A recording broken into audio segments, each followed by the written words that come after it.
नमस्कार दोस्तों, स्वागत करता हूँ आपका इस मेरी थर्ड वीडियो में। एक्चुअली ये वीडियो सेकंड पार्ट है मेरी सेकंड वीडियो का। पहली वीडियो में हमने प्रेफरेंस शेयर्स और इक्विटी शेयर्स के बारे में सीखा था। इस वीडियो में हम इन दोनों के डिफरेंस के बारे में सीखेंगे और प्रेफरेंस शेयर्स का प्रोसेस क्या होता है। जैसे कि इक्विटी शेयर्स तो हम लोग सीधा अपने डीमेट अकाउंट से बाय कर लेते हैं, लेकिन प्रेफरेंस शेयर्स कैसे बाय करने होते हैं, इसका प्रोसेस क्या होता है, ये चीज़ हम सीखेंगे। तो आपको स्लाइड दिख रही है, ये है शेयर्स के नेम। ये मैंने डिस्टिंग्विश बिटवीन लिख दिए इनके यहाँ पे। अभी आपको मैं एक एक पॉइंट बताते जाता हूँ और एक स्टोरी फॉर्मेट में आगे चीज़ें एक्सप्लेन करते जाऊँगा। बने रहिए, शुरू करते हैं। जैसे कि आप जानते हो कि इक्विटी शेयर्स को जो है ना, वो फिक्स्ड रिटर्न नहीं मिलता। ओके, बट प्रेफरेंस शेयर्स को फिक्स्ड रिटर्न मिलता है। मीन्स उनका जो डिविडेंड रहता है ना, वो पहले से ही तय होता है। इक्विटी शेयर्स में नहीं तय होता है, इसीलिए मैंने यहाँ पे क्रॉस मार दिया है। लेकिन यहाँ पे एक और पॉइंट डाल दिए, कैपिटल अप्रिसिएशन। अरे, हम क्यों इन्वेस्टमेंट करते हैं स्टॉक मार्केट में? कैपिटल अप्रिसिएशन के लिए ही करते हैं।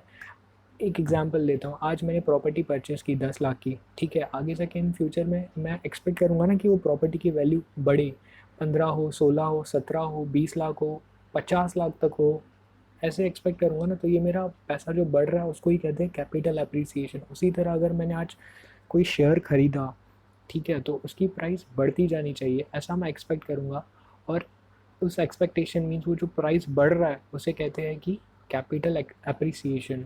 तो आप समझ गए होंगे ये पॉइंट। जो भी हमें इंक्रीमेंट मिलती है अपने प्रिंसिपल अमाउंट पे, okay, in our investment, that is called as a capital appreciation. अब दूसरी पॉइंट देखते हैं, रिटर्न्स इररिस्पेक्टिव ऑफ प्रॉफिट्स। अब भाई ये सीधी बात है, अगर एक प्रॉफिट नहीं होता कोई भी साल में कंपनी को पूरा बिजनेस करने के बाद, तो वो चाहे इक्विटी शेयर हो चाहे प्रेफरेंस शेयर हो, दोनों को नहीं देती है। न तुम्हें भी नहीं मिलेगा, तुम्हें भी नहीं मिलेगा, ठीक है। Priority of dividend payment. Priority में प्रेफरेंस शेयर्स को पहली प्रायोरिटी होती है कि अगर डिविडेंड बढ़ता है ना, तो पहला प्रेफरेंस शेयर होल्डर्स को मिलता है, उसके बाद इक्विटी शेयर होल्डर्स के पास आता है। ऐसे क्यों? क्योंकि यार आप को ओनर हो, जो भी इक्विटी शेयर होल्डर है ना वो को ओनर है, ठीक है। लेकिन प्रेफरेंस शेयर होल्डर ना को ओनर नहीं है एकदम से, ठीक है, क्योंकि उससे मैनेजमेंट में डिसीजन लेने का उतना हक नहीं है। तो वो एक हाइब्रिड काइंड ऑफ प्रोडक्ट है, यानी कि हाइब्रिड मतलब कि मिक्सचर है दो चीज़ों का, किसका? इक्विटी शेयर्स का और डिबेंचर्स बॉन्ड्स, यानी कि जो उधार देते हैं ना उनको डिबेंचर्स बॉन्ड्स इनमें कंसीडर करते हैं। हम वहाँ नहीं जाएंगे क्योंकि वो टॉपिक ही नहीं है। बट इन दोनों को जब मिलाते हैं तो प्रेफरेंस शेयर्स बनते हैं, प्रेफरेंस शेयर होल्डर्स के कैरेक्टरिस्टिक्स बनते हैं। ओके, सो अब आगे वाली स्लाइड में चलते हैं। उससे पहले मैं आपको थोड़ी सी एक इंटरेस्टिंग स्टोरी बताता हूँ कि कंपनी है 197। ये स्टार्ट हुई 2000 में स्टार्ट हो गई, 2001 में। इसको जिन्होंने स्टार्ट किया उसका उनका नाम VSS, हम लोग अभी समझेंगे VSS है उनका नाम। मैं नाम पूरा अभी नहीं बताऊंगा आपको।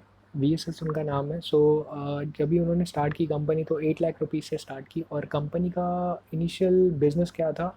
मींस कंपनी एक वेबसाइट थी, वेबसाइट चलाती थी कंपनी। उस वेबसाइट पे जैसे कि जोक्स हो गए और छोटे छोटे ऐप्स वगैरह, इंटरटेनमेंट रिलेटेड स्टफ, गेम्स, ये सब आप डाउनलोड कर सकते थे। ऐसी ऐसी वेबसाइट थी, ओके। काफ़ी ग्रोथ की ये वेबसाइट ने, एंड अच्छा खासा इनके पास वैल्यूएशन हो गया, वेबसाइट का अच्छा खासा वैल्यूएशन हो गया। एंड देन लेटर न्यूज़ वगैरह वो काफ़ी न्यूज़ के लिए काफ़ी पॉपुलर होती थी, स्पोर्ट्स न्यूज़ रिलेटेड। 197 इस पे जाके स्पोर्ट्स की आप न्यूज़ चेक कर सकते हो, आर्टिकल्स होते थे काफ़ी।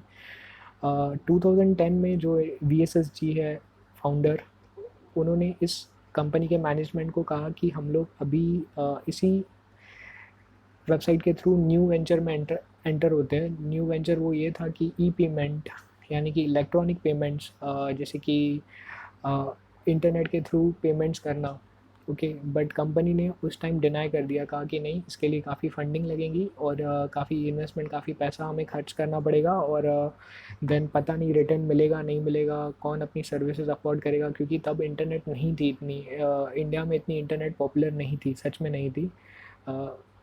मुझे भी बहुत लेट एक्सेस मिला इंटरनेट का।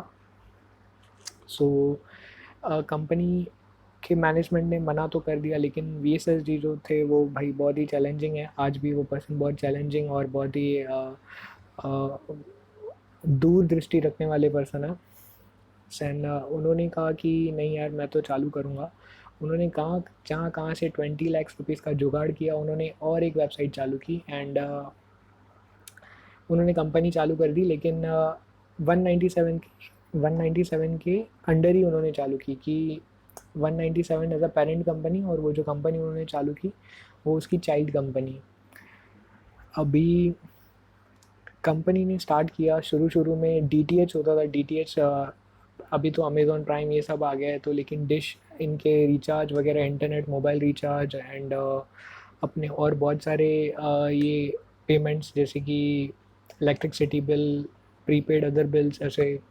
सो ये बिल्स को इंटरनेट पे पे करने में ये वेबसाइट हेल्प करती थी, और काफ़ी पॉपुलर भी हो गई। एक टाइम के बाद वेबसाइट काफ़ी पॉपुलर हुई, लोग अच्छा खासा यूज़ करने लगे। 2012-13 में, 2013-14 में फ़्लिपकार्ट भी काफ़ी पॉपुलर हो गई वेबसाइट। ओके, फ़्लिपकार्ट एप्लीकेशन काफ़ी पॉपुलर हो गया, एंड लोग ऑनलाइन शॉपिंग प्रेफर करने लग गए, वो ट्रेंड आ गया ऑनलाइन शॉपिंग करने का। तो ये वेबसाइट उन्हें भी हेल्प करने लगी शॉपिंग में, और काफ़ी ये वेबसाइट का बिज़नेस बढ़ गया। इवन ये वेबसाइट ने अपना एक एप्लीकेशन तक बना दिया था, और वो एप्लीकेशन भी अच्छा खासा चल रहा था। लेकिन जो VSSG थे उनके दिमाग में एक आइडिया आई कि लोगों के पास काफ़ी स्मार्टफोन्स आ गए थे, काफ़ी लोगों के पास स्मार्टफोन्स यूज़ कर रहे थे लोग। तो VSSG ने सोचा कि यार क्यों ना अब इसको नेक्स्ट लेवल पे लेके जाए। कैसे नेक्स्ट लेवल पे लेके जाए, उन्होंने सोचा कि क्यों ना हम एक QR कोड के थ्रू पेमेंट्स स्टार्ट करें, सो दैट कि लोग मोबाइल के थ्रू ही पेमेंट करना शुरू करें। एक QR कोड को स्कैन करें, एंड जिसका QR कोड स्कैन करे उसे ईज़िली पे कर दे। ओके, सो उसे ईज़िली पैसे ट्रांसफ़र कर दे, एंड छोटे छोटे बिल्स भी पे कर सके, 20-30 रुपीज़ के, 40 रुपीज़ के। तो जो रेडी ठेले वाले रहते हैं, स्टॉल वाले, फूड स्टॉल, उनके पास भी पे होने, मतलब उनके पास भी ईज़िली कैशलेस ट्रांजैक्शन हो जाता था। एंड ऑटो रिक्शाज, इन ये भी इजीली यूज़ कर रहे थे, यूज़ करे, इस तरह उनका थॉट प्रोसेस था। अभी एप्लीकेशन को डेवलप करने के लिए, उस तरह बनाने के लिए तो यार बहुत बड़ी टेक्नोलॉजी लगती है, और इसके लिए काफ़ी सारी फंडिंग चाहिए रहती है। अब जो VSSG है ना, उन्होंने काफ़ी सोचा, देन उन्होंने सोचा कि मैं किससे और फंडिंग मांगूँ इसके लिए। तो उन्होंने बाद में सोचा कि यार टाटा जी से मांगता हूँ मैं, रतन टाटा, वो तो काफ़ी सारे स्टार्टअप्स में इन्वेस्ट भी करते हैं, तो मेरे स्टार्टअप में भी इन्वेस्ट करेंगे। मैं उन्हें अपनी आइडिया जाकर बताऊँगा कि ऐसा ऐसा मैंने सोचा है, क्या आप मेरे वेंचर में इन्वेस्ट करना चाहोगे। आइडिया स्टेज पे, अब तक वो आइडिया स्टेज पे थे। ओके, सो देन वो टाटा जी के पास जाते हैं और उन्हें कहते हैं कि सर क्या आप, अब अगली स्लाइड पे चलते हैं। VSSG कहते हैं कि क्या सर आप मेरे कंपनी में इन्वेस्ट करना चाहोगे via preference equity shares. Yes, यानी कि इसको प्राइवेट इक्विटी भी कहते हैं। वाया प्रेफरेंस शेयर्स के थ्रू इन्वेस्ट करना चाहोगे। उन्हें पूरी अपनी आइडिया एक्सप्लेन की, और टाटा जी को ये आइडिया बहुत पसंद आई। टाटा जी ने कहा "हाँ यार बिल्कुल इन्वेस्ट करूँगा, 100 करोड़ रुपीज़ इन्वेस्ट करूँगा शुरुआत में आपके कंपनी में"। एंड VSSG भी खुश हो गए।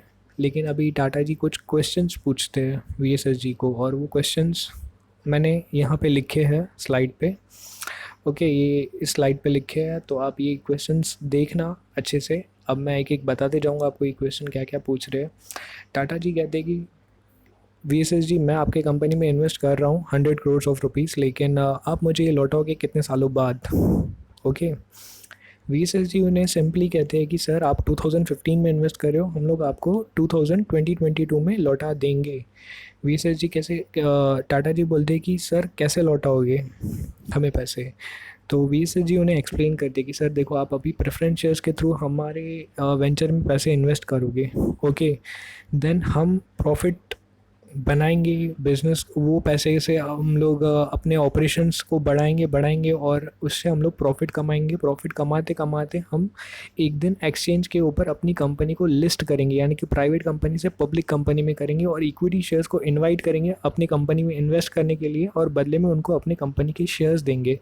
तो उनसे जो कैपिटल मिलेगा आपको, आपका हिस्सा उसमें से देंगे, और आप एग्ज़िट कर देना, और हम लोग अपन बाकी का बचा हुआ पैसा हम लोग कंपनी के फ्यूचर पर्सपेक्टिव के लिए यूज़ करेंगे। तो यहाँ पे बात क्लियर होती है, ठीक है। यानी कि प्रेफरेंस शेयर्स की जब एग्ज़िट होती है तब इक्विटी शेयर्स की एंट्री होती है एक्चुअली में कंपनी में। हमेशा ज़रूरी नहीं है बट कॉमन अप्रोच है ये, इसीलिए मैंने कॉमन यूसेज प्रैक्टिस लिखा हुआ है। इस तरह होता है, यानी कि मीन्स कि जो बड़े बड़े कैपिटल इन्वेस्टर्स होते हैं वो प्रेफरेंस शेयर्स में इन्वेस्ट करते हैं, देन उसके बाद कंपनी उनके पैसों को प्रोसेस करना स्टार्ट करती है, उनके पैसों का यूज़ करना, एंड अच्छा खासा प्रॉफिट कमा के कंपनी प्राइवेट से पब्लिक होती है, आईपीओ इशू करती है मार्केट में, पैसे आते हैं उनके पास, देन वो उस पैसों से प्रेफरेंस शेयर होल्डर्स को एग्ज़िट देती है। ओके, तो ये एक कॉमन यूसेज प्रोसेस है। ओके, अब इसीलिए मैंने कहा कि प्रेफरेंस शेयर होल्डर्स बहुत स्मार्ट होते हैं, पहले वीडियो में कहा था, अगर आपने वो देखी होगी तो। अब आगे चलते हैं, बाकी के क्वेश्चंस का भी आंसर करते हैं। बाकी के क्वेश्चंस भी टाटा जी पूछते हैं उनसे। अब दूसरा क्वेश्चन टाटा जी क्या पूछते हैं कि अच्छा समझो, जब आप इक्विटी शेयर्स इशू करोगे, वीएसएसजी को कहते हैं कि आप जब इक्विटी शेयर्स इशू करोगे तो क्या मुझे इक्विटी शेयर्स मिल सकते हैं, कि मुझे भी आईपीओ के लिए अप्लाई करना पड़ेगा, एप्लीकेशन मनी देना पड़ेगा, देन फिर मुझे इक्विटी शेयर्स मिलेंगे। तो टाटा जी ये क्वेश्चन जैसे उनसे कह पूछते हैं तो वीएसएस जी कहते हैं कि सर आपको चिंता करने की ज़रूरत नहीं है। आपको अगर चाहिए ना इस तरह, अगर हमारे इक्विटी शेयर्स चाहिए तो आप अपने प्रेफरेंस शेयर्स के कैरेक्टरिस्टिक्स में एक और फीचर मेरा ऐड करवा दो, हमारा एक और फीचर ऐड करवा दो, वो है कन्वर्टेबल प्रेफरेंस शेयर्स, CPS। ठीक है, टाटा जी बोलते हैं इसका मतलब क्या। तो वी सर जी कहते हैं कि सर जैसे ही हम इक्विटी शेयर्स इशू करेंगे तो आपके जो प्रेफरेंस शेयर्स है ना, उसके अकॉर्डिंग आपको इक्विटी शेयर्स मिल जाएंगे, यानी कि आपके प्रेफरेंस शेयर्स जो है ना कन्वर्ट हो जाएंगे in the proportion of equity shares, और आप उतने इक्विटी शेयर्स के हिस्सेदार बन जाओगे। समझे यहाँ पे, तो वो कन्वर्टेबल प्रेफरेंस शेयर्स, अगर ये आप फीचर ऐड करवाओगे तो ही आपको ये मिल सकता है, नहीं तो नहीं होगा। ओके, ये थोड़ा मैं यहाँ पे लूज़ लैंग्वेज यूज़ कर रहा हूँ, उसके लिए सॉरी, बट एक्चुअल प्रोसेस ऐसे होता है। हाँ, बट बहुत टेक्निकलिटीज़ होती है यार, बहुत लीगल टीम्स इसके ऊपर काम कर रही है, तो थोड़ा आप समझने के लिए इस तरह मेरे को परमिशन दो कि मैं आगे कंटिन्यू करूँ, एंड वो तो करूँगा ही मैं। अब तीसरा क्वेश्चन टाटा जी क्या पूछते हैं। टाटा जी कहते हैं कि सुनो, अगर शुरुआत के कुछ सालों में आपको प्रॉफिट नहीं होता, देन आपको प्रॉफिट होता है, ठीक है, तो क्या आप मुझे जो शुरुआत के टाइम में प्रॉफिट नहीं हुआ, आप वो मुझे भर के दोगे क्या। ठीक है, मतलब टाटा जी सिंपली क्या पूछ रहे हैं कि समझो शुरुआत की 3 साल है ना जो, इसमें प्रॉफिट नहीं हो रहा, लेकिन बाद के जो 4 साल है इसमें जो प्रॉफिट हो रहा है, तो क्या आप मुझे प्रॉफिट 3 सालों का भी दोगे क्या भर के, यानी कि डिविडेंड मांग रहे हो, डिविडेंड 3 सालों का। तो यहाँ पे वीएसएस जी कहते हैं कि सर देखिए, प्रेफरेंस शेयर होल्डर्स को में और इक्विटी शेयर होल्डर्स में दोनों में ये कॉमन कैरेक्टरिस्टिक है कि अगर कंपनी को प्रॉफिट नहीं हुआ तो प्रॉफिट नहीं हम डिस्ट्रीब्यूट करेंगे, नहीं मिलेगा आपको प्रॉफिट। लेकिन टाटा जी कहते हैं कि नहीं नहीं, मुझे तो इन 3 सालों में भी चाहिए जब आपको प्रॉफिट नहीं हुआ। तो वीएसएस जी कहते हैं कि सर ठीक है, लेकिन इसके लिए आपको एक और फीचर ऐड करवाना पड़ेगा, वो है क्यूमुलेटिव कन्वर्टेबल प्रेफरेंस शेयर्स, यानी कि जो आपकी कन्वर्टेबल प्रेफरेंस शेयर्स है वो क्यूमुलेटिव हो जाने चाहिए। तो आपको जब प्रॉफिट नहीं हो रहा है, ठीक है, तब तो नहीं मिलेगा, ये 3 साल में नहीं हो रहा तो तब तो नहीं मिलेगा, लेकिन जब 4 साल में हो रहा है ना, तो आपको डबल प्रॉफिट, डबल यानी कि मीन्स वो जो पहले 3 साल नहीं मिला था ना, वो भी ऐड होके मिलेगा, 4+3, मतलब टोटल आपको 7 ईयर्स का प्रॉफिट मिल जाएगा। तो आप यहाँ पे समझे कि ये क्यूमुलेटिव का मतलब क्या, कि एक्यूमुलेशन में ओके जोड़कर आपको प्रॉफिट मिलेगा पहले के 3 साल का, जो कि आपको नहीं मिला, भर के मिलेगा, यानी कि। तो यह उम्मीद करता हूँ कि ये पॉइंट क्लियर हो गई होगी, कन्वर्टेबल यहाँ पे ऐड हो गया, ठीक है। अब टाटा जी को एक और क्वेश्चन आता है आफ्टर 2015। अभी 2015 के बाद क्या होता है, 2016 में ना डीमोनेटाइजेशन हो जाता है, तो कंपनी जो है ना उनकी यूज़, उनके एप्लीकेशन का यूज़ जो है ना, उनके यूज़र्स बहुत बढ़ जाते हैं, बहुत ज़्यादा बढ़ जाते हैं, एकदम सडन रातों रात एक्सपांड हो जाते हैं, क्योंकि रात को ही डिमोनेटाइजेशन हुआ रहता है, और सडन इकोनॉमी भी कैशलेस मोड में ट्रांसफॉर्म हो जाती है। तो अब उनकी एप्लीकेशन बहुत यूज़ होने लगती है। सारे जो भी इंडिया के सिटीजन्स हैं वो एप्लीकेशन को डाउनलोड करते हैं प्ले स्टोर से और धमाधम यूज़ करते हैं एकदम। एंड रातों रात वैल्यूएशन कंपनी की बढ़ जाती है। अब कंपनी को बहुत सारा प्रॉफिट्स होना शुरू हो जाता है, बहुत सारे प्रॉफिट्स होते हैं। अब टाटा जी जो है ना वो देखते हैं ये चीज़ कि अरे यार ये तो बहुत ज़्यादा ही प्रॉफिट हो गया इनको, और लेकिन ये तो मुझे फिक्स्ड अमाउंट ऑफ डिविडेंड दे रहे हैं जो कि पहले तय हुआ था। तो टाटा जी वीएसएस जी को कॉल करते हैं, बोलते कि यार ये तो आप गलत कर रहे हो, मतलब आपको इतना पैसा मिल रहा है, इतना प्रॉफिट हो रहा है आपको, लेकिन आप मुझे उतना नहीं दे रहे हो और आप मेरे ही पैसे यूज़ कर रहे हो जो मैंने 100 करोड़ इन्वेस्ट किए थे। तो वीएसएस जी कहते हैं कि सर देखो ये तो कैरेक्टरिस्टिक है ना प्रेफरेंशियल्स का कि आपको फिक्स्ड अमाउंट ऑफ डिविडेंड मिलेगा, वो तो इक्विटी शेयर होल्डर्स में होता है, ठीक है। अगर ज़्यादा प्रॉफिट हुआ तो उनको ज़्यादा मिलता है, हाँ अभी तो नहीं मिलेगा आपको क्योंकि आपने प्रेफरेंस शेयर्स में इन्वेस्ट किया है। तो टाटा जी कहते हैं कि नहीं यार ऐसे नहीं यार, मुझे तो चाहिए, मुझे तो ज़्यादा प्रॉफिट चाहिए, जिद कर देते टाटा जी बहुत। तो वीएसएस जी कहते हैं कि सर ओके हो गया, अब आपको मैं एक आइडिया बताता हूँ, आप ना अपने प्रेफरेंस शेयर होल्डर्स में एक और फीचर ऐड करवा दो। वो कौन सा फीचर रहता है कि convertible cumulative participating preference shares. ये पार्टिसिपेटिंग मैंने एक्चुअली रेड में लिखा था पहले, बट अभी ब्लैक हो गया बिकॉज वो मैंने स्कैन किया इस फ़ोटो को, सो उसमें ये ब्लैक हो गया। तो convertible cumulative participating preference shares, तो आप ये पार्टिसिपेटिंग वर्ड जो है ना इस पर फोकस कीजिए। इसका मतलब ये है कि सर आप ज़्यादा प्रॉफिट में आप पार्टिसिपेट कर सकते हो, यानी कि आप ज़्यादा हिस्सेदारी ले सकते हो। अगर ज़्यादा प्रॉफिट हो रहा है तो आपको भी ज़्यादा शेयर मिलेगा, लेकिन आपको ये फीचर ऐड करवाना पड़ेगा। ओके, सो टाटा जी बड़े खुश हो जाते हैं, बोलते हैं कि हाँ बिल्कुल यार कर दो इसको ऐड कर दो पार्टिसिपेटिंग में, प्रेफरेंस शेयर्स में पार्टिसिपेटिंग ऐड कर दो। तो ये टोटल हो जाएगा CCPPS, convertible cumulative participating preference shares. तो ये होता है, इस तरह मेथड होता है प्रेफरेंस शेयर्स का। तो जो पहली स्लाइड जो पिछले वीडियो में आखिरी स्लाइड थी ना, जिसमें मैंने ये 6 ऐसे डाले हुए थे, convertible preference shares, cumulative preference shares and participating preference shares, then फिर उसके नॉन नॉन ये सब डाल से। तो ये वही मैंने आपको एक्सप्लेनेशन दी एक स्टोरी फॉर्मेट में, थोड़ा कन्वर्सेशन फॉर्मेट में दी। सो जो कन्वर्टेबल प्रेफरेंस शेयर्स रहते हैं इनके ऑपोजिट रहते हैं नॉन कन्वर्टेबल, जो कि कन्वर्ट नहीं हो सकते। बहुत सिंपल सी explanation. Then cumulative, non cumulative जोड़कर मिलते हैं, क्यूमुलेटिव में प्रॉफिट लेकिन नॉन क्यूमुलेटिव में जोड़कर नहीं मिलता। एंड पार्टिसिपेटिंग, नॉन पार्टिसिपेटिंग में भले जितने भी ज़्यादा प्रॉफिट्स हो जाए, आपको नॉन पार्टिसिपेटिंग हो आप तो आपको हिस्सा नहीं मिलेगा, लेकिन अगर आप पार्टिसिपेटिंग हो तो आपको एक्स्ट्रा प्रॉफिट्स, हायर प्रॉफिट्स में आपको हिस्सा मिलेगा। ओके, सो एक्चुअली देखा जाए ना तो बहुत सारी टेक्निकल चीज़ें होती है इसमें, ये इतना सिंपल नहीं है, बट आपकी अंडरस्टैंडिंग के लिए मैंने एक आपको सिंपल एक्सप्लेनेशन में बताया। सो ये था एक्चुअल प्रोसेस कैसे होता है। होप सो आपको मज़ा आया होगा ये सुन के।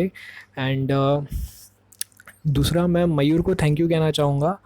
उसने मेरी पूरी वीडियो देखी क्योंकि मैंने काफ़ी जनों को शेयर की थी, बट देखी वो किसी ने, बट उसने एक मिस्टेक भी आइडेंटिफाई की कि मैंने पिछली वीडियो में कहा था कि इक्विटी वारंट्स में बताऊंगा आपको आगे चल के, लेकिन मैंने नहीं एक्सप्लेन किया। सो मैं इसके बाद वाली वीडियो में वो चीज़ ज़रूर एक्सप्लेन करूँगा, और मैं उम्मीद करता हूँ कि आपको ये वीडियो समझ में आई होगी। और तीसरी ये पॉइंट है कि आपको मैं कंप्लीट स्टोरी बताता हूँ। तो ये जो बात चल रही थी ये है पेटीएम की बात, पे थ्रू योर मोबाइल। ये सच्ची स्टोरी है। इसमें इनकी कंपनी में, ये इनके जो फाउंडर है विजय शेखर शर्मा, उन्होंने ये स्टार्ट करी कंपनी 2010 में। एंड शुरुआत में तो ये कंपनी को इतनी पॉपुलैरिटी नहीं मिली, लेकिन डीमोनेटाइजेशन के बाद तो ये कंपनी को जो ग्रोथ मिली है, इनकी बिलियन डॉलर में वैल्यूएशन हो गई है। सो टाटा जी भी एक हिस्सेदार है उनके कंपनी में, प्लस बहुत बड़े इन्वेस्टर्स वॉरेन बफे हो गए, और अली बाबा, जैकमा जिस कंपनी के मालिक हैं उन्होंने इसमें इन्वेस्टमेंट करी हुई है। सॉफ्ट बैंक है और भी काफ़ी सारे बैंक्स हैं जिन्होंने इन्वेस्टमेंट करा हुआ है। सो ये थी एक्सप्लेनेशन। और विजय शेखर शर्मा ने 197 जो स्टार्ट की थी ना, वो कैसे स्टार्ट की थी, उन्होंने 197 BSNL का कॉल सेंटर नंबर होता था, तो उन्होंने वो नंबर ही उठाया और वो वही अपनी कंपनी का नाम रख दिया, ऐसी स्टोरी है। और काफ़ी उनको दिक्कतें आई। 8 लाख रुपए में उन्होंने वो कंपनी शुरू की, लेकिन फिर बैड लक नहीं कहूँगा, टफ लक इतनी थी उनकी कि उनको उनकी कंपनी के मैनेजमेंट में डिनाई कर दिया कि नहीं भाई, कंपनी से तो इन्वेस्टमेंट नहीं मिलेगी। लेकिन उन्होंने अपने 20 lakhs इन्वेस्ट करे एंड कंपनी के अंडर ही चाइल्ड कंपनी ओपन की, सब्सिडरी कंपनी ओपन की, पेटीएम। और 197 जो है वो पेरेंट कंपनी है पेटीएम की। अगर किसी भी शेयर्स चाहिए हो, पेटीएम में हिस्सा चाहिए हो, तो 197 कंपनी के वाया एंटर होता है। एंड दूसरा, ये आपको एक दूसरा ये भी बताना था पॉइंट अगली वीडियो के बारे में, कि अगली वीडियो में हम लोग इक्विटी वारंट सीख लेंगे। वो छोटी सी वीडियो बनाऊंगा। इसके बाद मैं थोड़ा बताऊंगा प्रैक्टिकली स्टॉक मार्केट में इक्विटी शेयर्स में कैसे इन्वेस्ट करें। ओके, प्रैक्टिकल दिखाऊंगा, अभी बताऊंगा नहीं, प्रैक्टिकल एक बार दिखा दूंगा, ओवरव्यू दे दूंगा आपको, वो मेरा काम है। तो ज़रूर मुझे बताइए कमेंट सेक्शन में जाके कि कैसी लगी है आपको वीडियो, और क्या इम्प्रूवमेंट्स करूँ मैं इसमें, और क्या जानना चाहते हो आप। मैं इंतज़ार कर रहा हूँ आपका कमेंट सेक्शन में, सच में कोई भी कमेंट नहीं कर रहा फ़िलहाल तो। एंड सिद्धेश ने मुझे काफ़ी हेल्प की है अपनी वीडियो को इम्प्रूव करने में, अपने वॉइस को इम्प्रूव करने में, मींस वॉइस क्वालिटी को इम्प्रूव करने में। उन्होंने मेरे को माइक दिया है अपना। So thank you Siddhesh for this. चलो ख़त्म करता हूँ यहाँ पे अपनी वीडियो, और मिलता हूँ आपको अगली वीडियो में। Thank you.